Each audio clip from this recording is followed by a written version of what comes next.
My wife asked for a 30-day trial separation so she could test the waters with our hot new neighbor, while I kept paying the mortgage, utilities, and her credit card bills like nothing had changed. 8 years of marriage, and Laura wanted a month to live with Jake, the personal trainer next door, while keeping me as her financial safety net and backup plan. "I just need to see if what Jake and I have is real," she said over breakfast, calmly, like she was talking about switching phone plans. "1 month, I'll stay at his place, you handle everything here, then I'll decide what I want." She expected me to fund her experiment, maintain our home, and wait quietly while she chose between her husband and the guy she'd been flirting with for weeks. And the strangest part? She truly believed this was reasonable. That 8 years of marriage meant she could step out for a month with no consequences, and come back if it didn't work. What Laura didn't know was that while she was posting Instagram stories from Jake's apartment and playing house next door, I was meeting with divorce attorneys, securing our assets, and collecting statements from neighbors who watched her little trial separation unfold in public.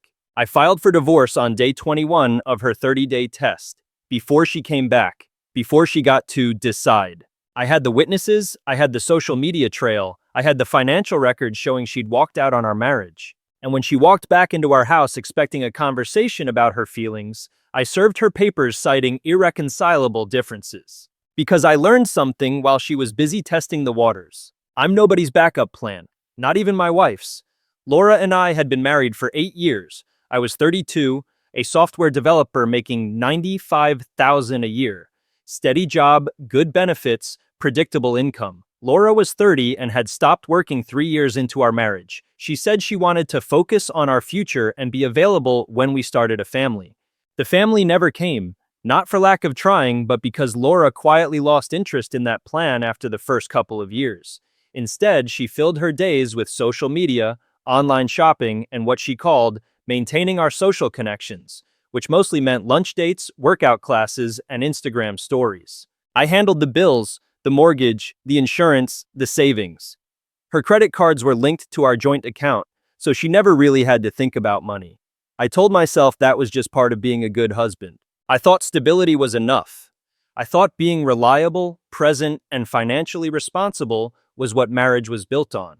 But Laura needed more than stability. She needed to feel wanted, chosen, desired. She flirted with waiters, dressed up for errands that didn't require it, followed fitness influencers and lifestyle bloggers who made everyday life look like a movie trailer. "We never do anything exciting," she'd complain. "Where's the passion? Where's the spark?" I tried, date nights, weekend trips, new restaurants, but nothing stuck. What she wanted wasn't activity. It was attention, from someone who didn't already belong to her.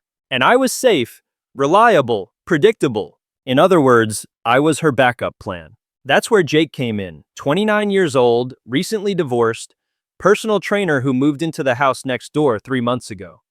Tall, muscular, confident. Exactly the kind of man Laura would have chased before she settled into married life. Jake was around during the day while I was at work, washing his car, working in the yard, walking around in workout clothes that showed off what he sold for a living. Within a week of him moving in, Laura suddenly had reasons to be outside whenever he was. Taking out trash that wasn't full, checking the mail 3 times a day, watering plants that didn't need water. That was when I stopped thinking of it as coincidence. The coffee shop discovery happened on a Thursday afternoon. I'd left work early for a doctor's appointment and decided to grab lunch on the way home. Laura had said she was going grocery shopping, so I figured I'd pick up something quick and maybe surprise her with dinner plans when she got back. I walked into Miller's Cafe downtown and saw them immediately. Laura and Jake sitting at a corner table, leaning toward each other like they were sharing secrets. Her hand was on top of his. His thumb was stroking her knuckles. They weren't acting like friends. They were acting like people who already felt entitled to each other. I stood there for maybe 30 seconds, watching my wife hold hands with another man in public while she was supposed to be buying groceries. They didn't see me. They were too focused on whatever future they were quietly imagining together. I left without ordering anything. When Laura got home 2 hours later, she had grocery bags, milk, bread, things we actually needed. She'd gone to the store after her coffee date just to make the lie complete. That was the part that hurt the most. Not the flirting, but how carefully she'd planned to keep me from knowing. That evening, Laura was unusually affectionate. She made dinner, opened a bottle of wine, asked about my day like she genuinely cared. It felt like she was trying to balance the guilt of her afternoon with extra warmth at home. I didn't say anything about the cafe, not yet. I wanted to see how far this would go before she admitted what she was really doing. I didn't have to wait long. The conversation happened 3 days later on a Sunday morning. Laura had been quieter than usual all weekend, checking her phone more than normal, clearly building up the nerve for something. We were sitting at the kitchen table with our coffee when she finally said it. "Mike, I need to talk to you about something important." "Okay." "I've been thinking about us, about our marriage, about whether we're really happy." I already knew where this was going, but I let her say it.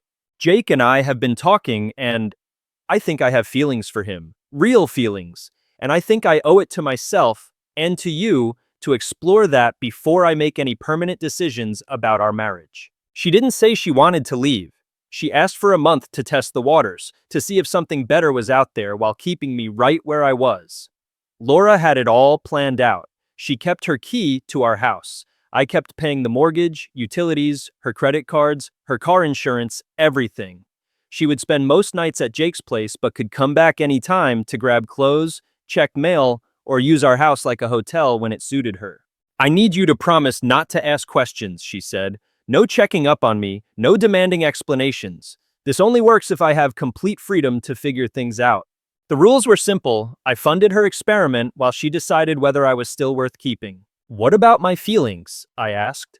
"What about what I want?" "This is hard for me too," she said without looking at me, "but I need to know if Jake and I have something real before I can move forward with us. 1 month, Mike, then we'll talk."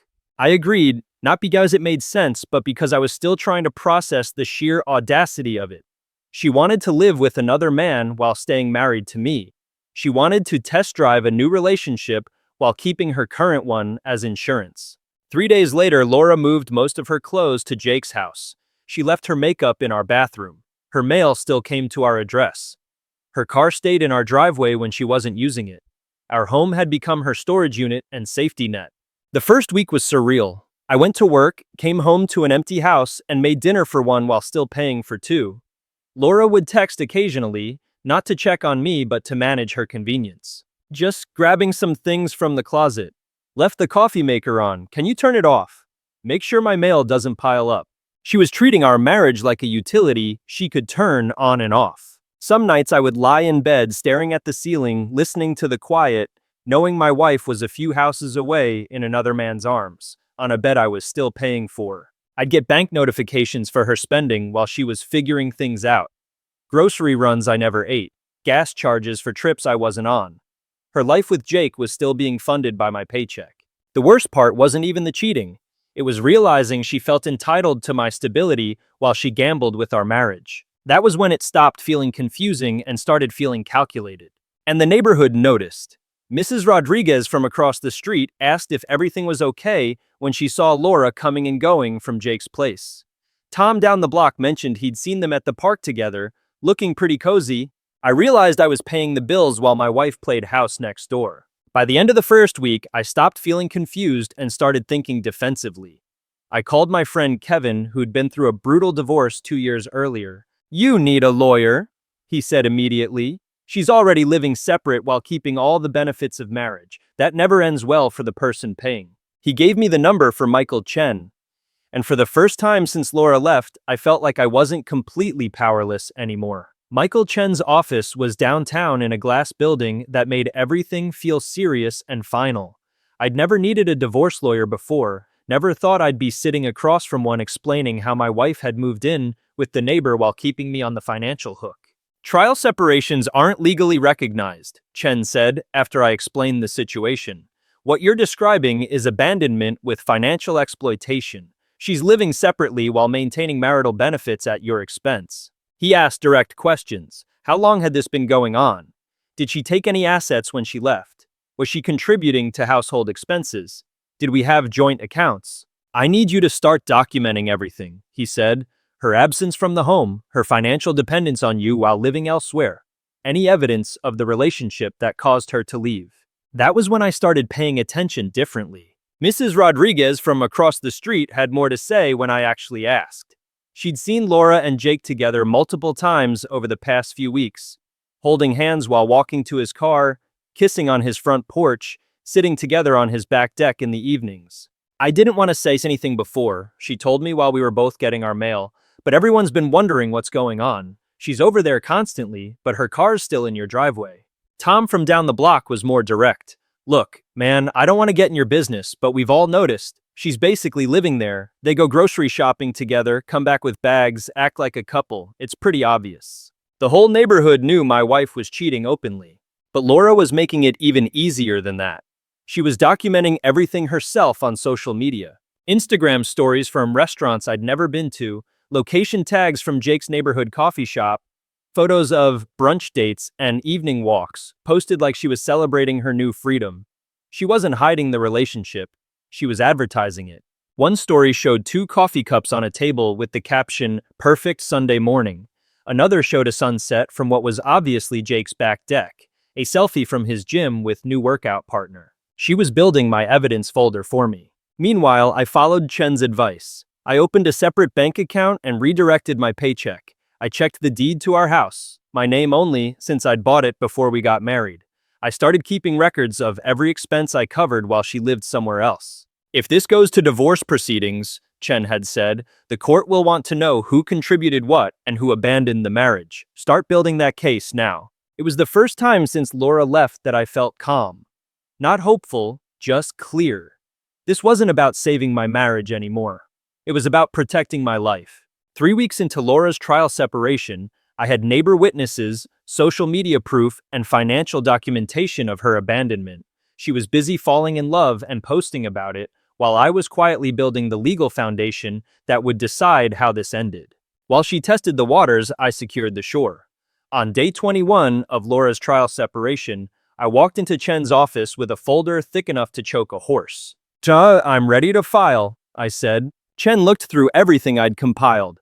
Bank statements showing I'd paid every household expense while Laura lived elsewhere. Screenshots of her social media posts with Jake, written statements from 3 neighbors documenting what they'd witnessed. A timeline showing her complete abandonment of our home and marriage. This is more than enough, he said. Abandonment, adultery, financial exploitation, we can file on multiple grounds. The divorce papers cited irreconcilable differences and abandonment. We filed that afternoon. I filed for divorce while she was still playing house. The neighbor statements were particularly damning. Mrs. Rodriguez had written 2 pages describing what she'd observed over the past month. Laura and Jake grocery shopping together every Saturday morning, coming and going from his house like they lived there, sitting on his back porch in the evenings, clearly comfortable and domestic. I've seen them kiss multiple times, she wrote. They act like a couple in every way. Mrs. Thompson has been living at that address while her car remains parked at her marital home across the street. Tom's statement was shorter but equally clear. I've seen Laura Thompson and Jake Williams together constantly for 3 weeks. They walk hand in hand around the neighborhood, go places together in his car, and she's clearly living at his address. Everyone on the block has noticed. Karen from next door added, Laura Thompson appears to have moved out of her house but still uses it for mail delivery and storage. She spends all her time at Jake Williams' house 2 doors down. They act like they're living together. 3 neighbors signed statements about what they'd seen. But the social media evidence was the strongest part of the case. Laura had posted her affair like it was a lifestyle blog. I'd screenshot everything before she could delete it. Photos of romantic dinners with location tags from restaurants near Jake's house. Gym selfies with captions like, "Love having a workout partner who pushes me."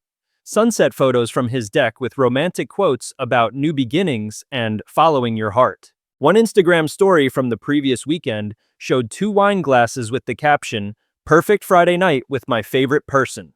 Another showed their hands holding coffee cups with "Sunday morning bliss." She'd created a timeline of her own adultery. The financial documentation was straightforward but devastating. Every household expense for the past 3 weeks, mortgage, utilities, her credit cards, her car insurance, had come from my accounts. Meanwhile, she'd been spending money on groceries for Jake's house, dinners out, activities for their new relationship. I had bank records showing she'd spent $300 at the grocery store in the past week, none of which had come home to our house. Gas charges for trips I wasn't part of, restaurant bills for dates I wasn't on. Chen reviewed the financial records and shook his head. She's been using marital assets to fund her affair while abandoning her marital responsibilities. This is textbook financial misconduct. What made it even worse was the timing. Every transaction lined up with her physical absence. Grocery purchases in Jake's neighborhood on days she hadn't set foot in our house. Gas station charges logged late at night when she was supposedly staying in to think. Restaurants she had never gone to with me suddenly appearing on our joint card while I ate microwave dinners alone in our kitchen. Chen highlighted several entries on the statement with his pen. This pattern matters, he said. It shows intent. She wasn't just emotionally detached. She was financially investing in another household. He showed me how courts view this kind of behavior. When one spouse abandons the marital home but continues to drain shared resources, it creates a paper trail that's almost impossible to explain away. Judges don't care about romantic confusion, Chen added. They care about who paid the bills and who walked away. Laura hadn't just left me. She'd left our marriage, but kept our money. The legal case was airtight, but the personal truth was simpler. Laura had assumed I would wait indefinitely while she figured out her feelings. She'd treated our marriage like a subscription service she could pause and resume at her convenience. She'd walked away from everything to test the waters. The divorce papers were filed, but I knew Laura would be back before her 30-day experiment was over. The fantasy always wears off faster than people expect. Reality has a way of leaking into even the most exciting new relationships. I changed the locks on our house. Not out of spite, on Chen's advice. So, once you've filed, he told me, you need to establish physical boundaries. If she keeps access to the house, she'll keep believing this is temporary. You need to make it real. So I did. I kept copies of every legal document in a folder by the front door. The divorce filing, the financial statements, the neighbor declarations. When Laura came back, and she would come back, I didn't want to be scrambling. I wanted the truth sitting right there between us. Chen was on standby. I had his direct number saved, and he'd agreed to be available when the confrontation happened. She's going to try to negotiate, he warned me. Not legally, emotionally. She'll cry, she'll promise things. She'll try to pull you back into the marriage long enough to regain control. Don't engage. You already have your answer in writing. That was the real risk. Not her anger, not her denial. My own history of giving her chances. And the fantasy was already cracking. Jake's financial situation was falling apart even from a distance. His car had been repossessed 2 weeks into Laura's stay. She mentioned it casually when she stopped by to grab clothes, called it a temporary issue with the financing company. Then came the eviction notice taped to his front door. It stayed there for 3 days before someone finally removed it. Mrs. Rodriguez mentioned it in passing one morning. Looks like your neighbor's having trouble with rent. Jake was recently divorced himself. Alimony, legal fees, a new lease, a girlfriend who expected brunches and dinners and weekend trips. A personal trainer's income might look impressive on Instagram, but it doesn't survive real-world math. Laura had traded stability for illusion, and the illusion was getting expensive. I could see the stress creeping into her online life. The glowing new beginnings posts disappeared. In their place came vague quotes and forced optimism. Sometimes figuring things out is harder than you think. Taking things one day at a time. The honeymoon phase was ending. By the 4th week, I was completely prepared, every document copied, every witness on file, Chen ready, locks changed. The house felt different without her. Quiet, steady, predictable.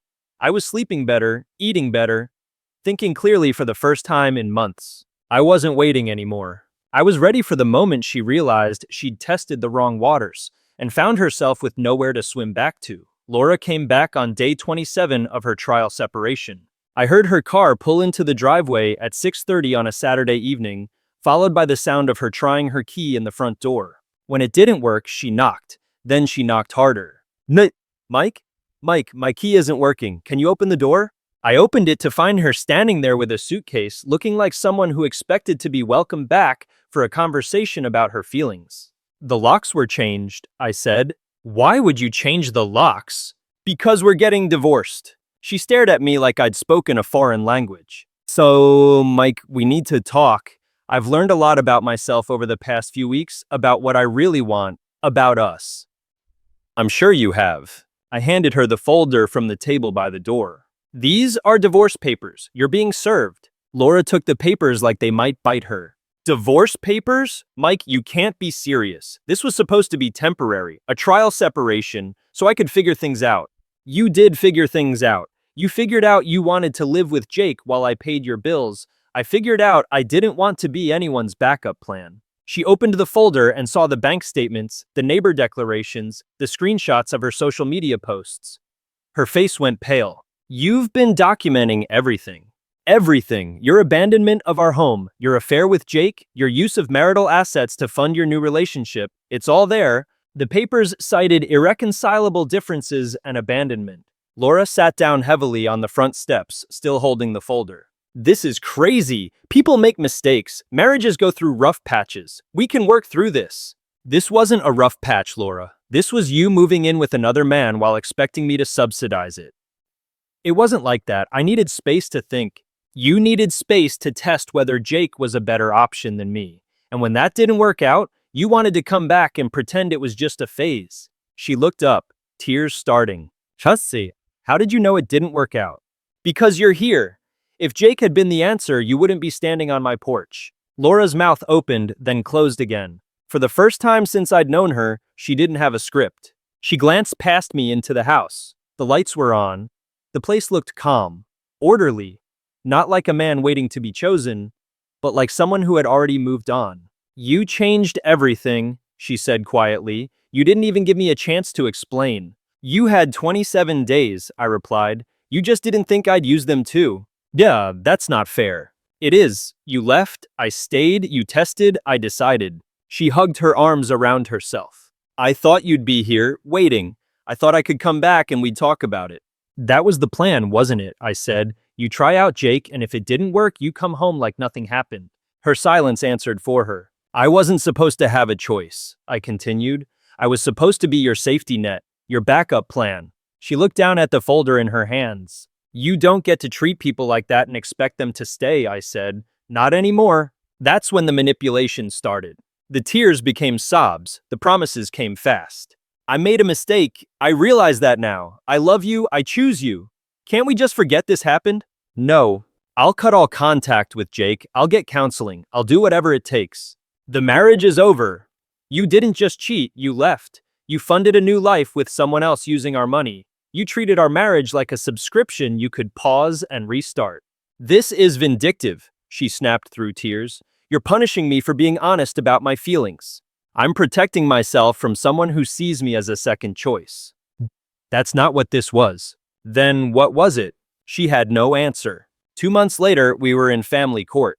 Laura had her own attorney. It didn't matter. Judge Morrison didn't care about feelings. Mrs. Thompson, you left the marital home to live with another man while your husband continued to support you financially. That is not a trial separation. That is abandonment with financial exploitation.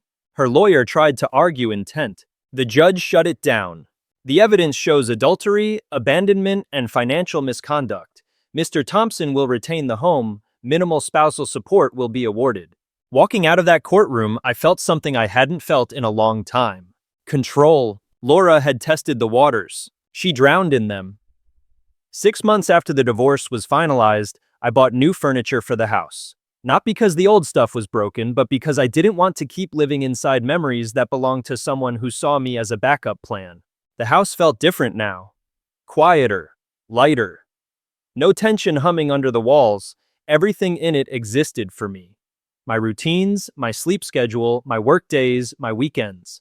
I could leave dishes in the sink overnight without a passive-aggressive comment. I could watch documentaries at midnight. I could make plans without wondering if someone else would suddenly need me to fix their emotional crisis. Work got better too. Without the constant pressure of being Laura's financial and emotional safety net, I actually had energy again. I took on bigger projects. I stopped leaving early for pointless arguments. 3 months later, my manager promoted me to senior developer and gave me a raise that went entirely into my own life instead of funding someone else's figuring things out. I started dating again, slowly, deliberately. No more women who talked about needing someone stable in the first conversation. No more people looking for a provider instead of a partner. I wasn't anyone's second choice anymore. I wasn't a fallback option waiting for someone else to test the waters and come back if it failed. Laura didn't get that kind of ending. Jake's problems didn't disappear just because she chose him. The car that got repossessed stayed gone. The eviction notice turned into boxes on the curb. The fantasy of playing house collapsed the moment it had to pay real rent. Laura moved back in with her parents and started job hunting for the first time in years. From what I heard, dating was harder than she expected. Men who had their lives together weren't interested in someone who had left a marriage to chase a neighbor and come back empty-handed. At some point, she finally realized what I'd been to her. Not boring, not safe, not average. I'd been the solid ground she walked away from while she went out to test the waters. And by the time she figured out how deep it was out there, I was gone. Sometimes irreconcilable differences aren't about love. They're about one person refusing to be someone else's backup plan ever again.